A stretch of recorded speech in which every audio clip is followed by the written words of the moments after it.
وأحسن منك لم تر قط عيني، وأجمل منك لم تلد النساء.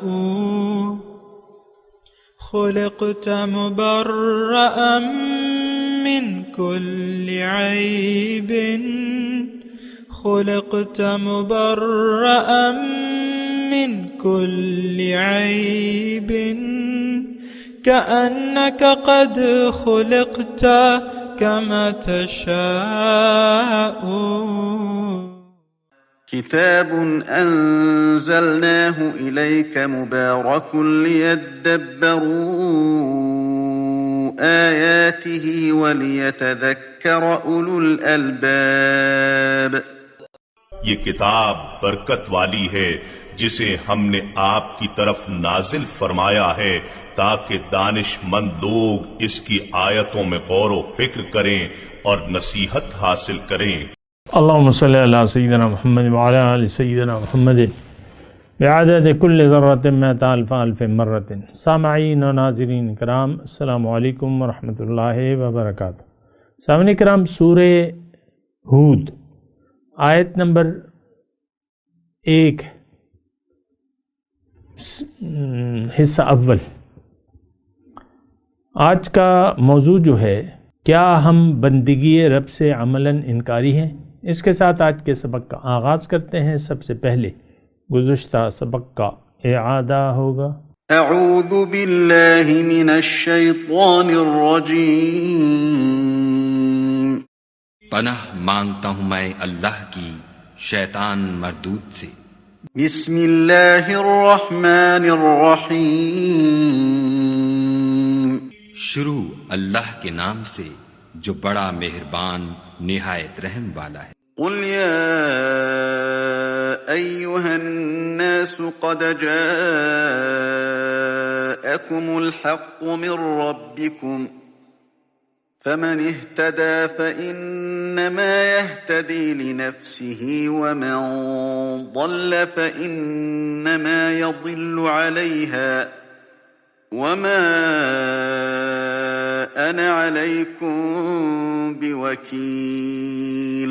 کہہ دو کہ لوگو، تمہارے پروردگار کے ہاں سے تمہارے پاس حق آ چکا ہے، تو جو کوئی ہدایت حاصل کرتا ہے تو ہدایت سے اپنے ہی حق میں بھلائی کرتا ہے، اور جو گمراہی اختیار کرتا ہے تو گمراہی سے اپنا ہی نقصان کرتا ہے، اور میں تمہارا وکیل نہیں ہوں۔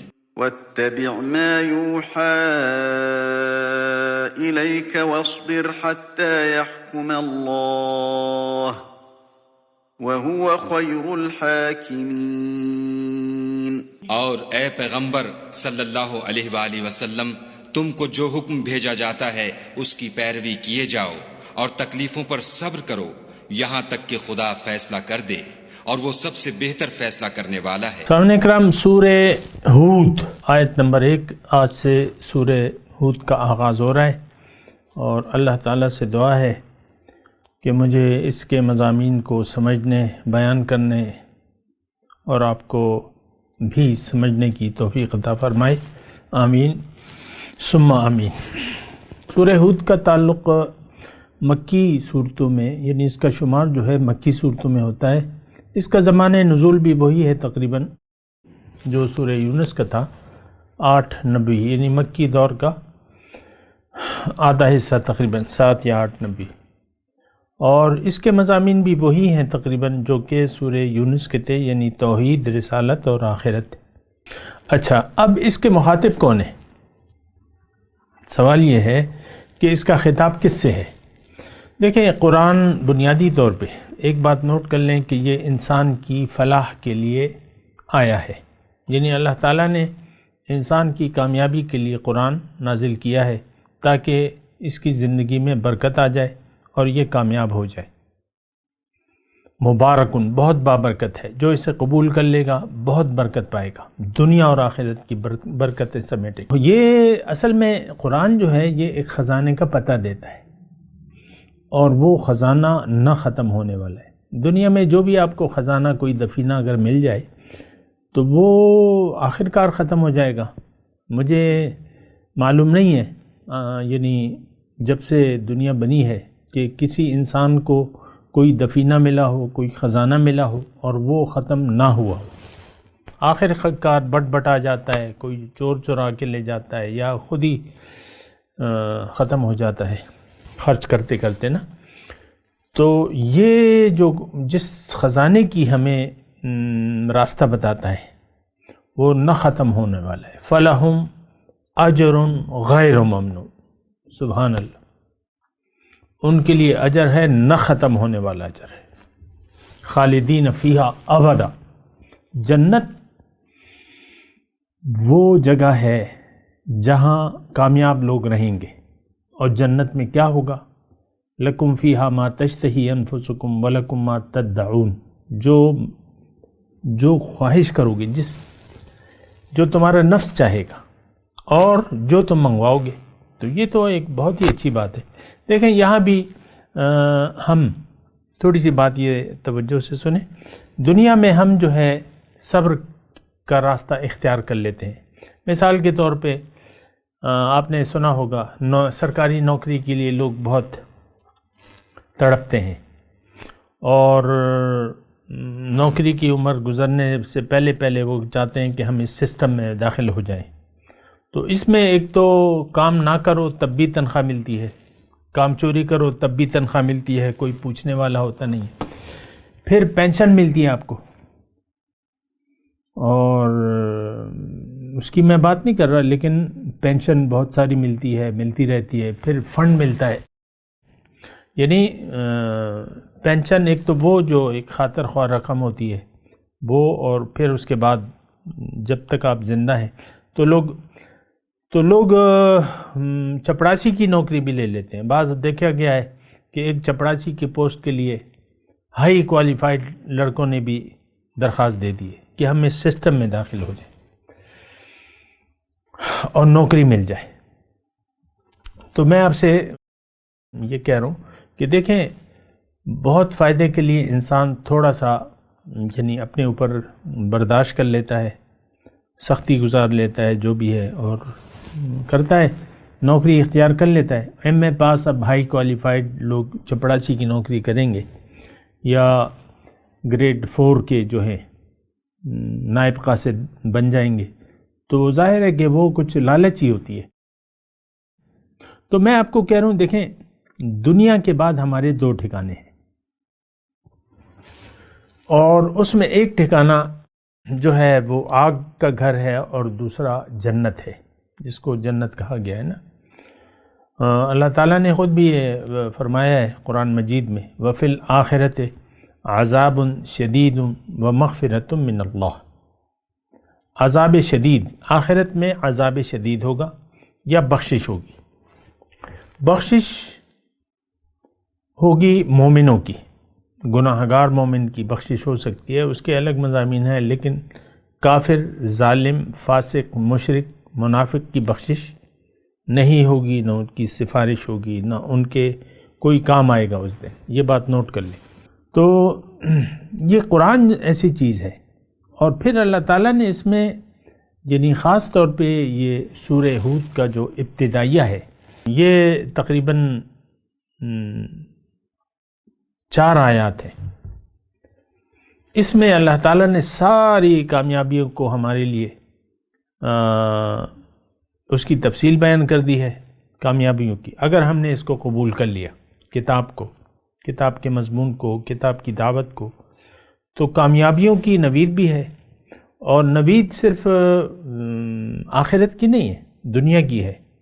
ابھی انشاءاللہ آئے گا مضمون، میں ابھی بیان کرتا ہوں اللہ تعالیٰ کی فضل اور اس کی توفیق سے۔ دوسری، اگر آپ نہیں مانتے تو پھر اس میں بہت بڑے عذاب، وَإِن تَوَلَّوْا فَإِنِّي أَخَافُ عَلَيْكُمْ عَذَابَ يَوْمٍ كَبِيرٍ، بہت بڑے عذاب سے میں ڈرتا ہوں، پیغمبر کا یہ کہنا ہے، اللہ تعالیٰ ان سے کہلوا رہا ہے۔ تو بہرحال سامعین کرام، خلاصہ اب تک کی جو میں نے گفتگو کی ہے اس کا خلاصہ کلام یہ ہے کہ اس مضمون کو مکے والوں کے لیے نہ سمجھے، اب یہ ہمارے لیے ہے۔ سارا قرآن، سارا مضمون جو بھی آیات ہیں یہ ہمارے لیے ہے، یا ہم قرآنی آیات کے مصداق ہیں یا اس کے خلاف زندگی گزار رہے ہیں۔ میں تھوڑی سی یعنی آیات کو پڑھتا ہوں اور ترجمہ بھی بیان کرتا ہوں تاکہ آپ تھوڑا سا آپ کے ذہن میں ہو کہ مضمون کیا ہو رہا ہے۔ 4 آیاتوں کی میں آپ کے سامنے تلاوت پیش کروں گا۔ اعوذ باللہ من الشیطان الرجیم، بسم اللہ الرحمن الرحیم۔ الف لام را، کتاب احکمت آیاتہ ثم فصلت من لدن حکیم خبیر۔ یہ ایک ایسی کتاب ہے جس کی آیاتیں مستحکم کر دی گئی ہیں، مضبوط ہیں۔ احکمت مضبوط ہیں، مستحکم ہیں اس کی آیات یعنی احکامات۔ ثم فصلت، پھر مفصل بیان کی گئی ہیں۔ من لدن حکیم خبیر، اس حکیم اور خبردار کی طرف سے۔ اور مدعا کیا ہے؟ اللہ تعبدوا الا اللہ، کہ اللہ کے سوا کسی کی بندگی نہ کرو۔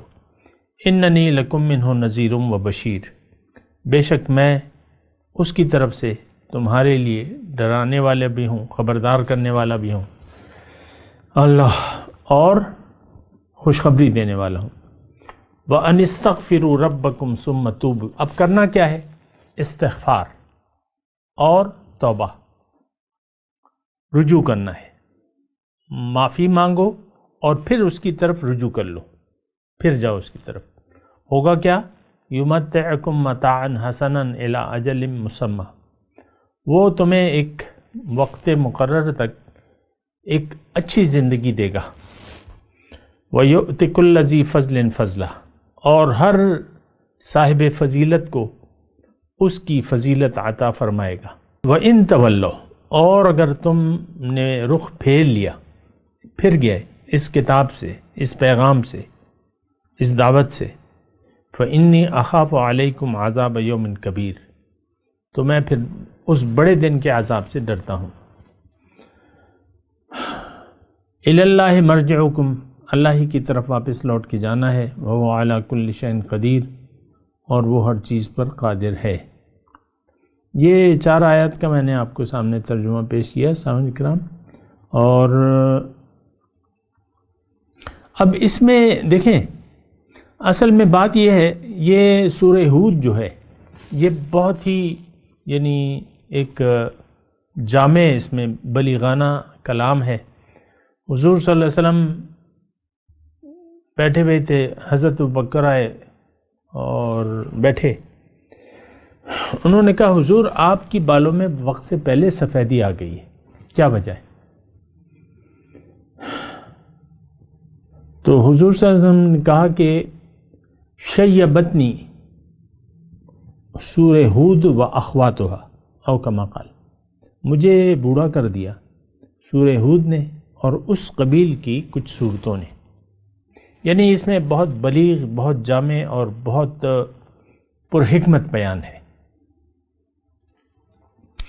بہرحال میں آپ سے دوبارہ یہ عرض کرتا ہوں کہ سورت ہمارے لیے ہے۔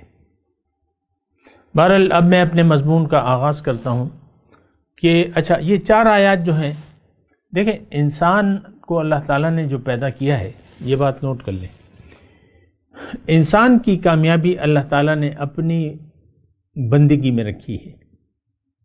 اللہ تعبدوا الا اللہ، کہ تم اللہ کے سوا کسی کا کہنا مت مانو، کسی اور کی مرضی کے مطابق زندگی نہ گزارو، یہ اس کا مفہوم ہے۔ اصل میں افسوس سے مجھے بڑا یہ کہنا پڑتا ہے کہ ہم لوگ ایسے ایک بے خبر معاشرے میں رہ رہے ہیں جس کو اپنے دین کی اساس کا پتہ ہی نہیں ہے۔ اسلام کیا ہے، کیوں ہے، کیا ہے، ہم کون ہیں، ہماری منزل کیا ہے، ہماری کامیابی کا راستہ کیا ہے، یہ سارے جو ہیں ہمارے لیے یعنی ہم اس سے بے خبر ہیں۔ اور یہ بھی میں آپ کو کہہ دوں کہ ہم نے دین کی ہر اصطلاح جو ہوتی ہے اس کا ایک محدود معنی ہے اس کا ہمارے ذہن میں، اور پھر ہم سوچ و بچار بھی نہیں کرتے۔ اب یہاں بندگی کا تذکرہ ہے، اللہ تعبدوا الا اللہ۔ اب عبادت تو ہم نے محدود کر دی ہے نماز، روزہ، حج، زکوٰۃ تک۔ عبادات کا چیپٹر علیحدہ ہے ہمارے کورس میں، معاملات کا الگ چیپٹر ہے، اور یہ سارے الگ الگ ہم نے کر دیا ہے۔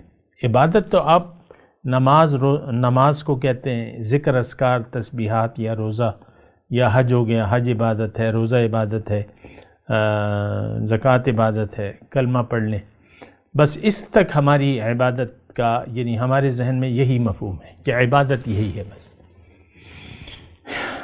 پھر دوسرا طرفہ تماشا یہ ہے کہ ہم نے جو یعنی عبادت کو مقصد حیات سمجھ لیا ہے، حالانکہ یہ منزل نہیں ہے، یہ منزل تک پہنچنے کا راستہ ہے۔ انسان عبادت کرے گا تو اپنی منزل پالے گا، نہیں کرے گا تو نہیں پائے گا۔ ما خلقت الجن والانس الا لیعبدون۔ اصل میں ہم جس معاشرے میں رہ رہے ہیں وہ ایک بے خبر معاشرہ ہے، سویا ہوا معاشرہ ہے، غافل معاشرہ ہے۔ پھر ہمیں جو دین بیان کیا جا رہا ہے وہ اکثریت اس میں دین بیان کرنے والوں کی خود یعنی ان کو خود دین کا پتہ نہیں ہوتا۔ جو ممبر پر بعض لوگ کہہ رہا ہوں، میں ہر ایک کو نہیں کہہ رہا، بعض لوگ ایسے ہیں جو ممبر پر بیٹھ کر دین کی غلط تشریحات کرتے ہیں، ہمارے سامنے دین کا غلط رخ پیش کرتے ہیں۔ ایسا تو نہیں ہے۔ بہرحال میں اپنے عبادت کے جو میں نے بات کر رہا ہوں عبادت کی، اور یہاں دیکھیں 4 آیات میں بنیادی نقطہ یہ ہے کہ اللہ تعبدوا الا ایہ۔ ہر پیغمبر آیا ہے اس نے رب کی بندگی کی بات کی ہے۔ انا ارسلنا نوحا الی قومہ فقال یا قوم اعبدوا اللہ والی عاد اخاہم ہودا فقال یا قوم اعبدوا اللہ ما لکم من الہ والی ثمود اخاہم صالحا قال یا قوم اعبدوا اللہ۔ اور حضور صلی اللہ علیہ وسلم نے جو پہلی دعوت دی وہ تو بندگی کی تھی کہ اللہ کی بندگی اختیار کر لو، اللہ کو معبود بنا لو۔ تو بہرحال ایک بہت بڑا تضاد ہے ہماری سمجھ میں اور اللہ تعالیٰ جو بیان کر رہا ہے قرآن پاک میں، یا جو حقیقی مطلب ہے دین کا۔ بہرحال میں عبادت کا تھوڑا سا آپ کو بتاؤں کہ عبادت ہے کیا۔ عبادت کہتے ہیں دیکھیں بندگی، اور تھوڑا سا میں یہ آیت جو میں نے آپ کو پڑھ کے سنائی نا کہ وَمَا خَلَقْتُ الْجِنَّ وَالْإِنسَ إِلَّا لِيَعْبُدُونَ، جن و انس کو میں نے پیدا ہی اس لیے کیا ہے کہ وہ میری عبادت کریں تاکہ وہ اپنی منزل تک پہنچے۔ یعنی محنت کرنا، محنت، عبادت کو میں محنت کہہ لوں، محنت سے زندگی گزاریں تاکہ وہ اس کا اجر پالیں، پھل پالیں۔ پھل جو ہے کیا ہے؟ عبادت کا پھل کیا ہے؟ ملاقات۔ کسی کانٹ چھانٹ کے میں آپ کو یہ بات بتا رہا ہوں، کوئی ہیلا حوالہ آپ کو نہیں دے رہا۔ مقصود بندگی کیا ہے؟ ملاقات رب۔ قل انما انا بشر مثلکم یوحی الی انما الہکم الہ واحد فمن کان یرجو لقاء ربہ فلیعمل عملا صالحا ولا یشرک بعبادۃ ربہ احدا۔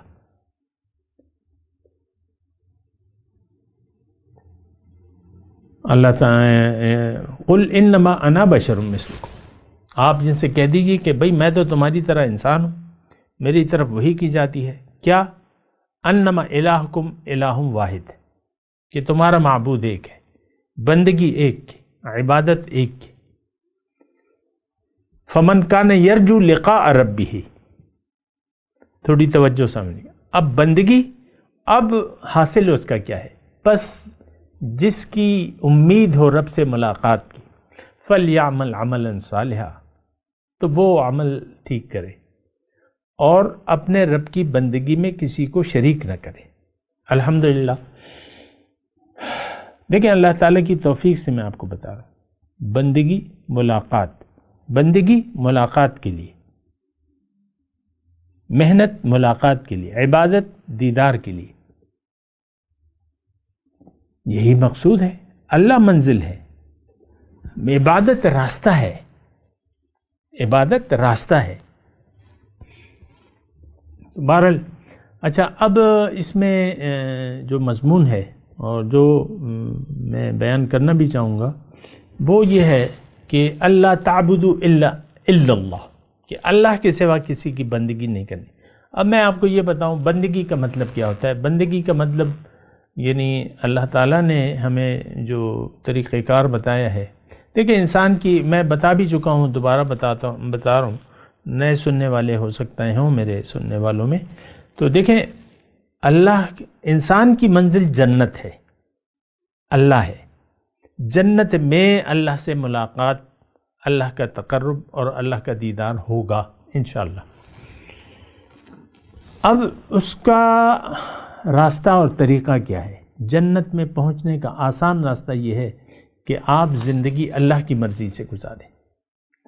اگر آپ زندگی اللہ کے بتائے ہوئے طریقے کے مطابق اور اللہ تعالیٰ کے بتائے ہوئے احکامات کے مطابق اور رسول پاک صلی اللہ علیہ وسلم کے طریقے کے مطابق زندگی گزاریں تو اب آپ کا ہر عمل عبادت ہے، ہر عمل بندگی ہے، ہر لمحہ آپ کا بندگی میں صرف ہو رہا ہے۔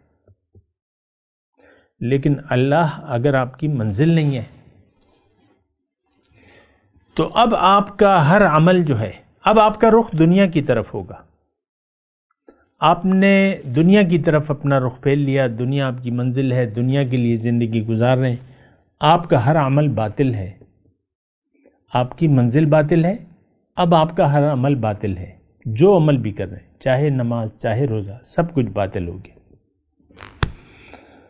آپ تو اللہ کے حکم کے مطابق زندگی گزارنے کے لیے تیاری نہیں ہے، اور دین کو آپ نے اپنی خواہشات کے تابع کر لیا ہے، دین کو اپنی خواہشات کے تابع کر لیا ہے، تو اب آپ کی منزل دوزخ ہے۔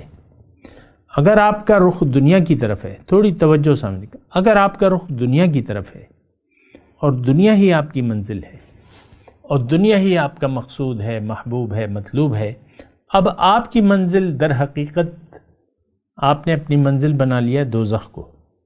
اب جو کام بھی آپ کریں گے دنیا کے راستے پر چلتے ہوئے تو آپ کا ہر عمل گناہ ہے، جرم ہے، آپ کا ہر سانس غلط ہے، باطل ہے، جو بھی آپ زندگی گزار رہے ہیں، چاہے وہ نیک کام ہی کیوں نہ ہو، کیونکہ آپ کی دنیا میں رہنے کی نیت ہی خراب ہو گئی۔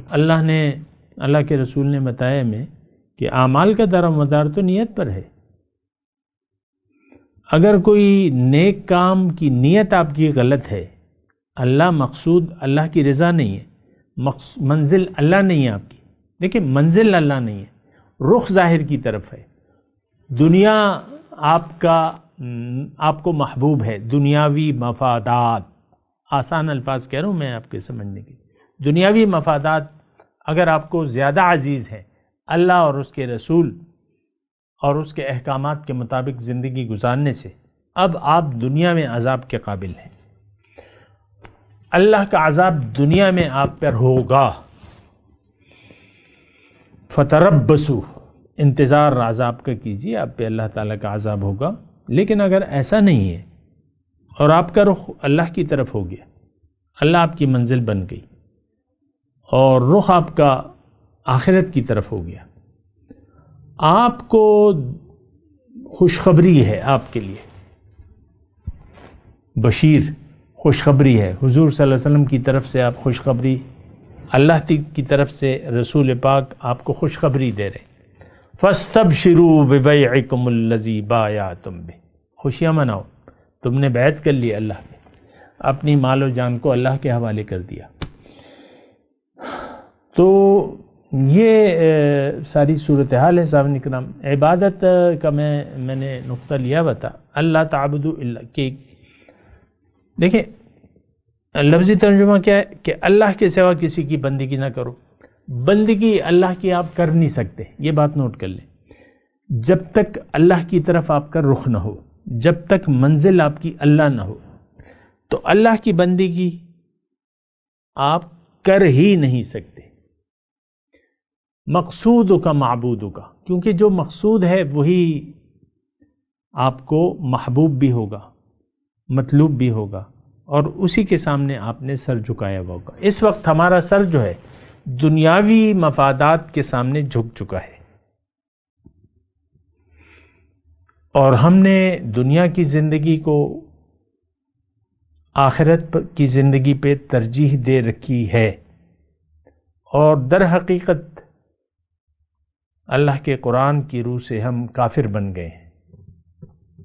سورہ ابراہیم کی آیت 2 اور 3 پڑھیں۔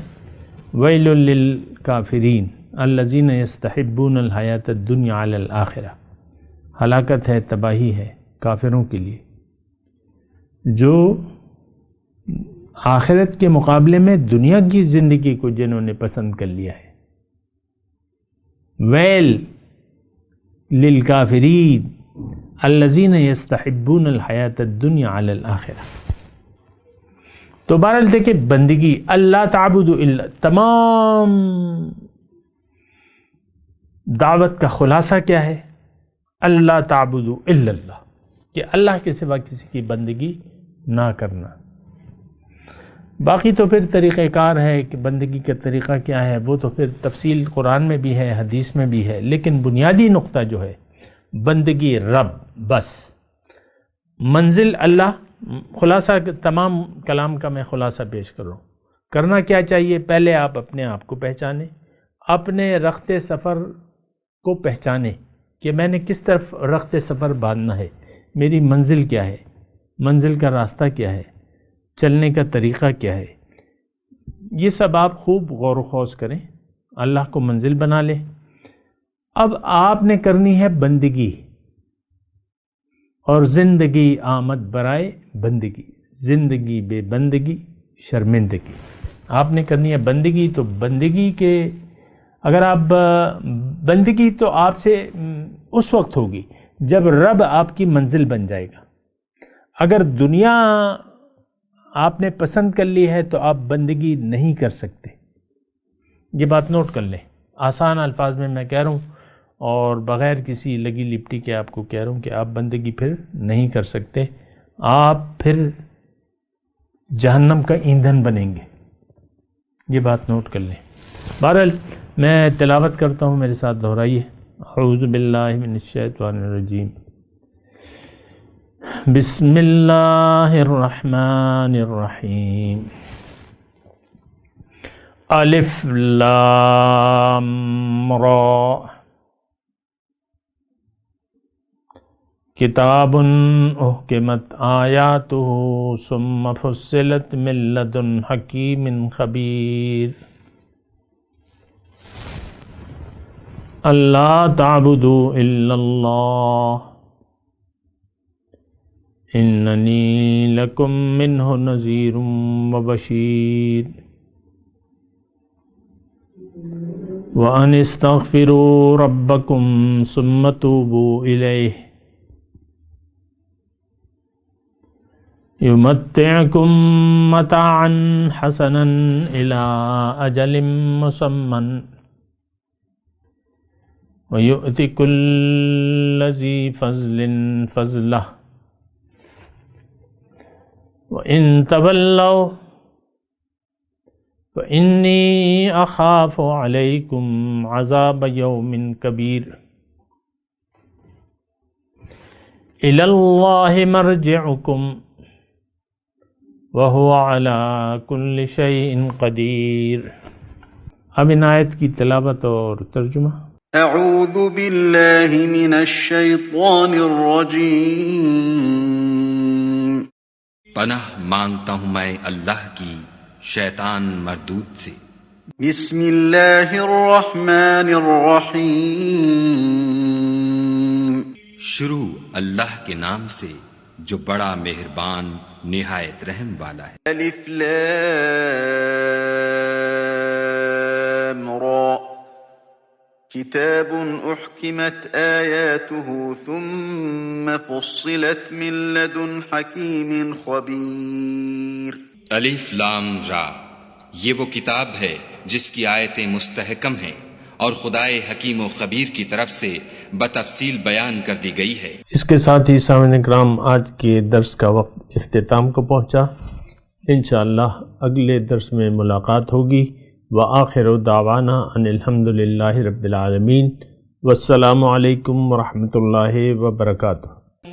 مولاي صل وسلم دائما أبدا على حبيبك خير الخلق كلهم۔